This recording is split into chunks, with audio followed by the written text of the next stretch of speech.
Public health experts have issued guidance around how to have safe sex during the era of monkeypox, and they are a doozy. The Centers for Disease Control and Prevention is advising virtual sex and social distance masturbation to curb the spread of monkeypox. The CDC is recommending people have sex with their clothes on, wash their, quote, fetish gear, and masturbate 6 feet away from partners. The CDC confirmed earlier this month that there have been 45 monkeypox cases in the US, and 2 more states announced what could be monkeypox cases over the weekend. The probes are in Missouri and Indiana, where contact tracing is now underway. Did not expect ever be saying the phrase socially distanced masturbation on television, but here we are. Right. In a new article, Associate Editor at Reason, Liz Wolfe examines the CDC's new recommendations and considers how much advice we should actually be taking from our CDC overlords. Liz joins us now to discuss. Thank you, Liz. Thanks for having me.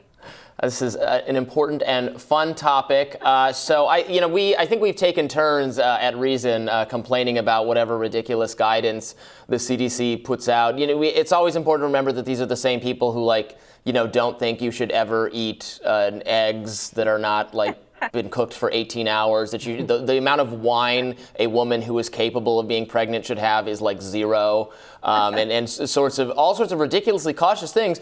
But then monkeypox strikes, and they're not saying never leave your homes and don't have sex with anyone. They're saying, okay, well, we can't stop you from having sex, so if you go to the sex party, maybe don't lick the lesions or whatever, right? Is that basically what they're doing here? Which is perplexing, because you would think the one time you could tell people, hey, don't have sex is monkeypox, because I don't think anybody's trying to have sex with you if you got monkeypox.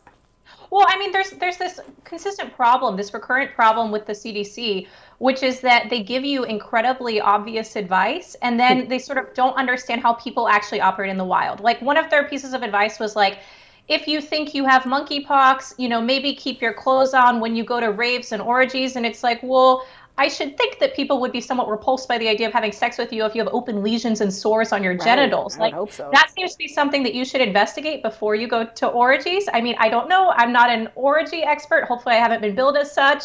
But there's a degree of common sense, and so I don't want to fault the CDC too much for the fact that they're trying to attempt to spread accurate information about this. We're in the very early stages of this. We have a couple hundred, 100-ish people in the U.S. who have contracted this so far, and we have a few thousand cases worldwide. It's spread to some 30, 40 countries. But I do think it's worth continuing to true back to the fact that the CDC has given us really impractical and kind of clumsy, absurd advice for a really long time now. They tell us not to eat raw egg yolks. They tell us not to eat rare or medium rare steak. They tell pregnant women to do all kinds of things which are, somewhat not rooted in the scientific guidance anymore, or somewhat outdated. And then when it came to COVID, I think it's important that we not forget all of their policy failures. I mean, these were people who were advising young children between the ages of 2, 3, 4, to mask in schools when we know for a fact that that's not what most Western developed European nations were doing. And that's the sort of age group that we know is least at risk. And for whatever reason, the adults at the CDC, the bureaucrats, imposed this policy preference on the least vulnerable group of kids that are most likely to have learning loss and suffer socialization losses from this. Right. In what world, though it's the world we live in, can the CDC say, is unwilling to say to people, don't go to raves and orgies, it will not say that because of monkeypox, but is happy to say, yeah, I guess a toddler has to wear a mask forever, or until we can vaccinate and boost them or something. Why was that not off the table? If telling people not to have risky sex while on monkeypox is not off the table, couldn't we also take off the table that forcing children? Of society, you would think that it's okay, well, the number one thing we care about is making sure our young can be properly socialized and learn how to read.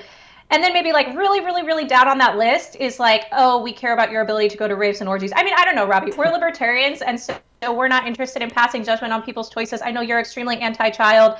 It's important to fully do whatever they want. And if you're a parent of a young kid, it's important that your kid be able to socialize and go to school and be unencumbered. But you know what? If you're a childless person who really, really cares about raves and values them, by all means, live your life, do whatever you want. I just don't. I don't like when children are used as a policy crutch. As, because of the kids, we have to criminalize comic books or something. But COVID was a case of me being the one, yes, because of the kids and their need, we shouldn't do all these insane restrictive policies. I'm gonna shoot the CDC a little bit of bail when it comes to the masking in schools, only because teachers and students themselves in school were protesting and asking for masks harder than anybody else. They themselves, students all over the school, all over the country, and teachers themselves wanted masking. So I'm not going to criticize that too much. And parents themselves seem like they were interested in this when it comes to the school initiatives.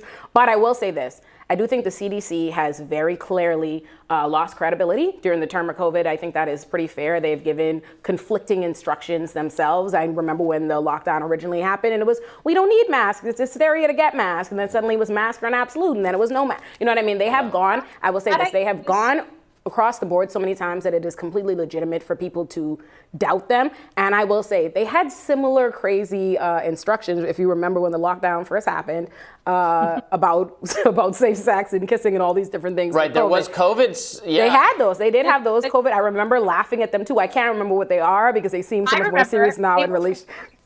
Listen, I got it. When we were trying, the New York City Department of Health was trying to make glory holes a thing, which this is a family-friendly program, so I'm not going to explain what that is. But no, I think your point is really, really fair. I mean, we had the CDC in February and March 2020 and the Surgeon General telling us the quote-unquote noble lie, which, by the way, I don't think any lies can really be particularly noble, basically saying that masks wouldn't protect you. And the idea behind this, the intention was good, right? The intention was to ensure that they could be rationed and go toward doctors and nurses who are most in need and ensure that we didn't have shortages. To me, that's a basic, it's immediately a public health agency squandering public trust in a way that's really indefensible. But it also shows a misunderstanding of supply and demand in markets and how different companies adapt and change. When you have a situation where you have enormous demand for something, what you see is a whole bunch of companies deciding to repurpose their factory space to actually accommodate that demand, to be able to sell those things, to increase the supply. And that's exactly what we saw in the weeks following the Surgeon General's noble lie.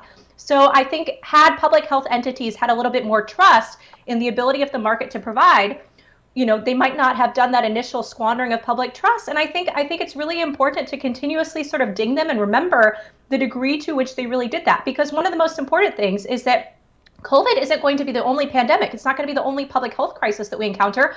We're seeing that right now with monkeypox. And so the fact that they squandered so much public trust over the course of 2 years makes it so it's going to be a little bit harder when the next pandemic or the next public health crisis comes around for us to really trust our governing officials. That's a big problem. Yeah, I don't think it's going to be a little bit harder. I think it's going to be tremendously difficult because I think even people that I still currently know that are very much so still taking COVID seriously and still believe in masking these different initiatives are still not interested in what the CDC has to say about it at this point. They're going by what their personal belief systems are. But I think the CDC lost credibility, across the board in many respects. We now know that the guidance they gave us for most of the pandemic to wear a mask, wear any mask. Well, now we know that just any old mask is actually not doing very much good. That's now something that the public health establishment has conceded. They want you to wear the much higher quality mask. That was not the guidance for a year plus of the pandemic. So many things that they've said have proven out to be that actually wasn't totally accurate. Right. Well, and we also saw this, we can look to other countries for their examples. We saw this, I believe it was South Korea. It might have also been Japan, where they were distributing extremely high quality N95 and KN95 masks directly to people's doorsteps from the get-go. And so there was this emphasis, and in a lot of Europe, there was this emphasis on mask quality. And so it's this question of okay, well, you almost need to make the asks extremely specific and extremely few and far between in order to have greater compliance. I mean, you have this issue no matter what, where a bunch of people hanging out in the Florida Keys who are listening to Ron DeSantis, might not be, even if you distributed KN95s to their doorsteps, they might not be super obedient. And I get it. It's fine. To some degree, we have this independent American spirit. But it's worth looking at the examples of how other countries handled this, because we all went through this around the same time and thinking, okay, well, our CDC and our FDA could have done a much better job on a lot of fronts. And I'm not a burn it all down anarcho-capitalist libertarian per se. I could be persuaded, But, by and large, I want the CDC and the FDA to be entities that we can trust and that we can rely on in times of crisis. And I think they've really proven a degree of inefficiency and incompetence that really gives me pause. It makes me very concerned about how we're going to handle future issues. And monkeypox could become a really bad problem. We don't know. We're very much in the beginning stages. So I'm not, generally, I also don't know what they're talking about when they say things like virtual sex or have sex with your clothes on. I feel like they're just setting themselves up to be mocked online.